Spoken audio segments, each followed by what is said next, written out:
नमस्कार। जब से एनसीपी कांग्रेस शिवसेना के बीच महाविकास अघाड़ी गठबंधन बना है, तभी से तीनों ही पार्टियों ने एक दूसरे को नीचा दिखाने में कोई मौका नहीं छोड़ा है।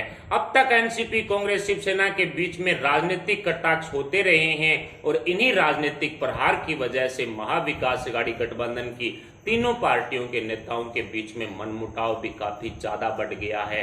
कांग्रेसी नेता संजय निरुपम ने तो जैसे उद्धव ठाकरे और शिवसेना का दी एंड करने का ठेका ही ले रखा है। संजय निरुपम और मिलन देवड़ा की तरफ से पार्टी लाइन से हटकर और महाविकास अघाड़ी गठबंधन की लाइन से हटकर के उद्धव ठाकरे और शिवसेना पर कई बार प्रहार किए गए हैं।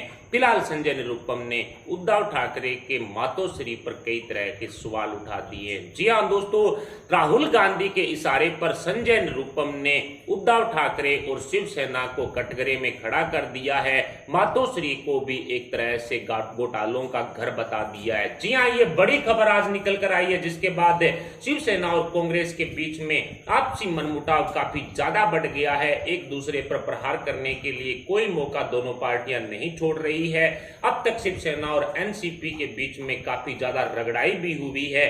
इस तरह से शिवसेना के सामने शरद पवार ने नाक रगड़ी। अजीत पवार भी उद्धव ठाकरे के सामने पेश होकर के शिवसेना के पांचों काउंसलर और इसके अलावा भी जो शिवसेना के पदाधिकारी थे उनको वापिस शिवसेना में ज्वाइन करवाया है। इसके अलावा आज जिस तरह से संजय निरुपम ने जो मातोश्री पर बड़े आरोप लगाए हैं, उसके बाद शिवसेना और कांग्रेस के बीच में काफी ज्यादा तनातनी चल रही है। महाविकास अघाड़ी गठबंधन के अंदर सब कुछ ठीक नहीं है, ये तो आप भी जानते हैं, मैं भी जानता हूं, पूरा हिंदुस्तान जानता है, महाराष्ट्र की जनता जानती है। और जिस तरह से हर रोज ये कटाक्ष किए जा रहे हैं, उसकी वजह से राजनीति के ज्ञाता हर रोज ये क्यास भी लगाते हैं कि उद्धव ठाकरे की सीएम कुर्सी कभी भी खिसक सकती है। उद्धव ठाकरे ने कल्याण पंचायत समिति में बीजेपी के साथ हाथ मिला करके वापिस घर वापसी के भी संकेत दिए।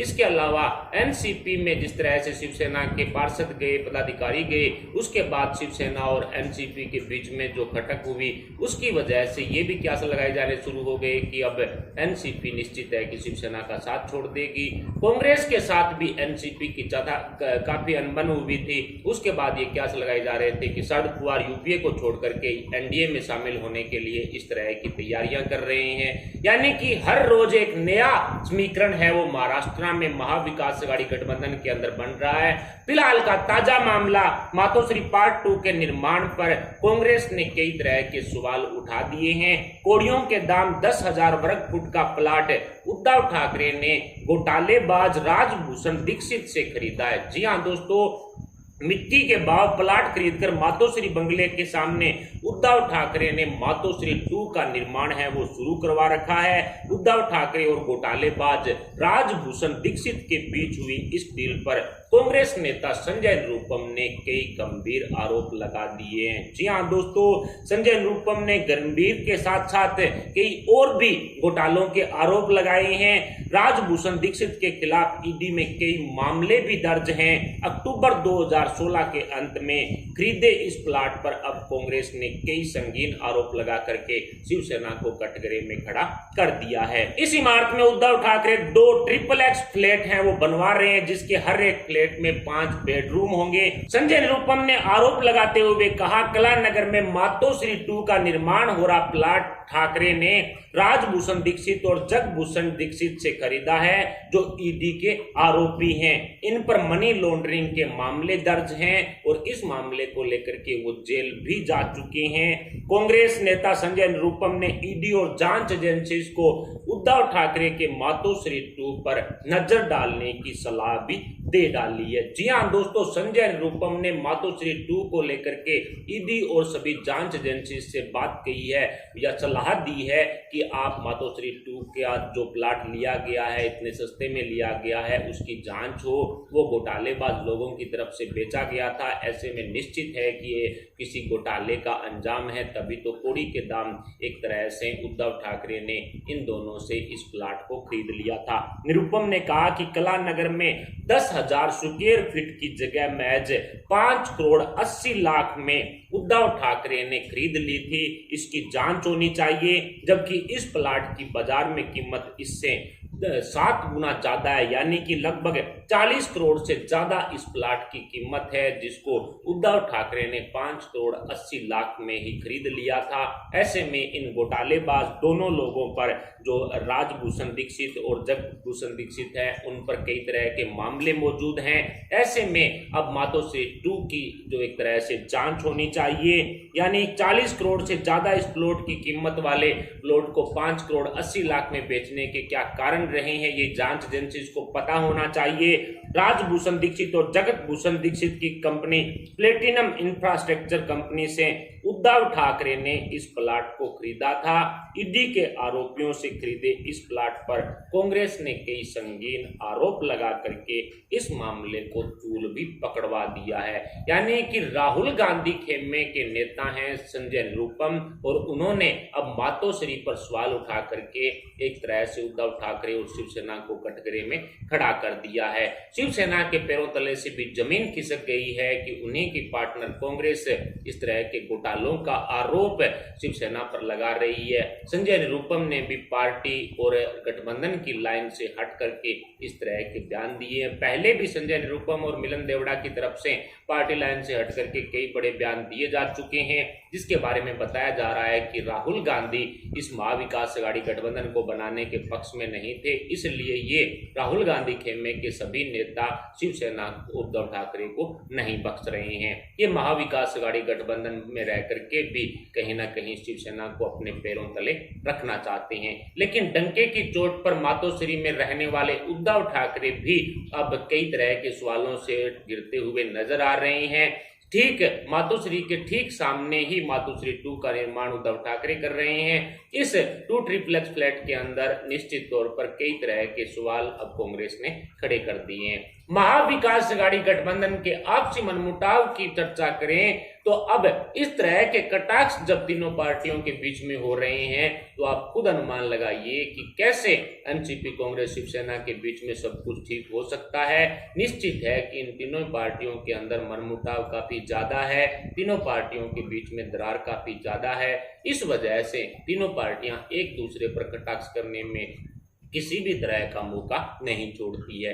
इससे पहले भी संजय राउत ने कांग्रेस को पुरानी खटिया बताया था और कहा था कि बिना वजह ही आवाज करती रहती है पुरानी खटिया, यानी कि सोनिया गांधी और कांग्रेस को पुरानी खटिया से तुलना भी संजय राउत कर चुके हैं। इसमें यह भी बताया जा रहा है कि कांग्रेस की मजबूरी है महाविकास अघाड़ी गठबंधन के अंदर रहना, क्योंकि बीजेपी को सत्ता से दूर रखने के लिए कांग्रेस एनसीपी और शिवसेना को समर्थन दे रही है।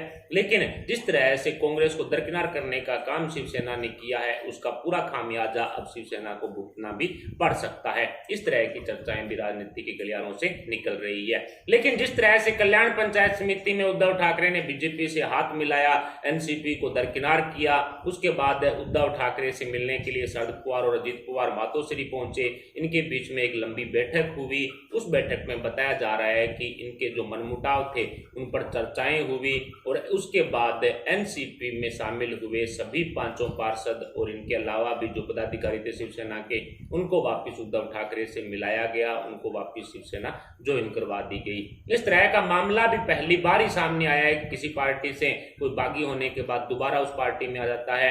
लेकिन ऐसे में अब एनसीपी की किरकिरी भी हो रही है। उद्धव ठाकरे की घर वापसी को लेकर के जो एनसीपी प्रमुख शरद पवार को कहीं ना कहीं भनक लगी और उसके बाद शरद पवार ने उद्धव ठाकरे को महाविकास अघाड़ी गठबंधन में बने रहने की कहीं ना कहीं सलाह दी है। इसके अलावा भी कई ऐसे मुद्दे हैं जिन पर एनसीपी कांग्रेस शिवसेना के बीच में सहमति नहीं हो रही है। उन्हीं को लेकर के अब महाविकास अघाड़ी गठबंधन टूटने की कगार पर आ चुका है। बाला साहब ठाकरे की शिवसेना को उद्धव ठाकरे ने महाराष्ट्र में तोड़ मरोड़ करके पेश तो किया, लेकिन अब कहीं ना कहीं उद्धव ठाकरे की समझ में आना शुरू हो चुका है कि उनकी साथी बीजेपी ही रह सकती है, बीजेपी ही उनकी सच्ची साथी है। राजनीतिक और वैचारिक मतभेद भी बीजेपी और शिवसेना के बीच कतई नहीं है, लेकिन उसके बावजूद भी कहीं ना कहीं संजय राउत है, इसके अलावा उद्धव ठाकरे खुद हैं, इन्होंने कांग्रेस का राग लापने की भी कोशिश की थी। इसलिए राज ठाकरे भी महाराष्ट्र में इन दुआ के सिद्धांतों पर अपने पैर पसारते हुए नजर आ रहे हैं। अपने कदम है वो राज ठाकरे एमएनएस पार्टी के साथ महाराष्ट्र के अंदर मजबूत भी कर रहे हैं।